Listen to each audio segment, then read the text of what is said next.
In this video, we are going to discuss about why Power BI reports are slow in production, which is in Power BI service. If you are new to this channel or if you haven't subscribed yet, just click on the subscribe button and also press the bell icon to get the latest notifications. In almost every enterprise project, this happens at least once. During development, the Power BI report works perfectly. Pages load fast, slices respond quickly, everything feels smooth.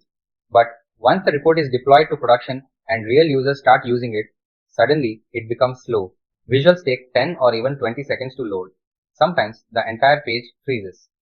Then, business users start raising tickets saying Power BI is very slow.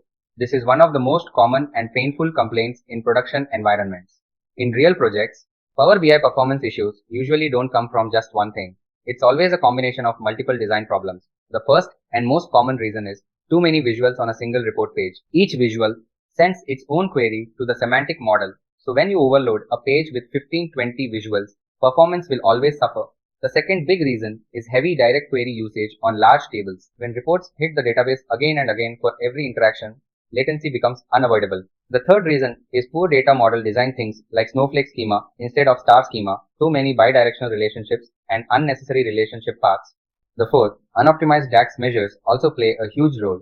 Measures that use heavy iterators like SUMX and filter over large tables can slow down the entire report without anyone realizing it. Finally, the capacity issue. If you are in Pro workspace, there might be issue with shared capacity from Microsoft. If you are in Premium or Fabric capacity, then you need to check Capacity Metric app. When a performance issue comes to me, I never start by guessing. My approach is very structured. First, I open Performance Analyzer and identify which visual is actually slow instead of blaming the entire report.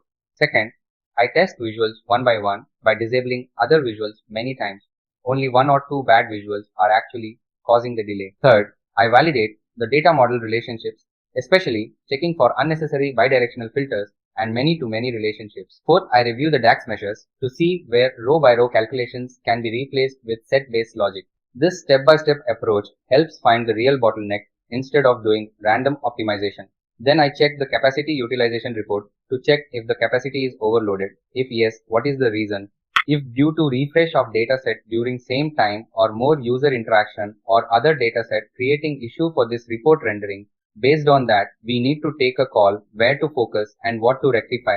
One major enterprise mistake I see repeatedly is designing Power BI reports exactly like Excel sheets. One page with everything, all KPIs, all charts, all tables. But Power BI is not Excel.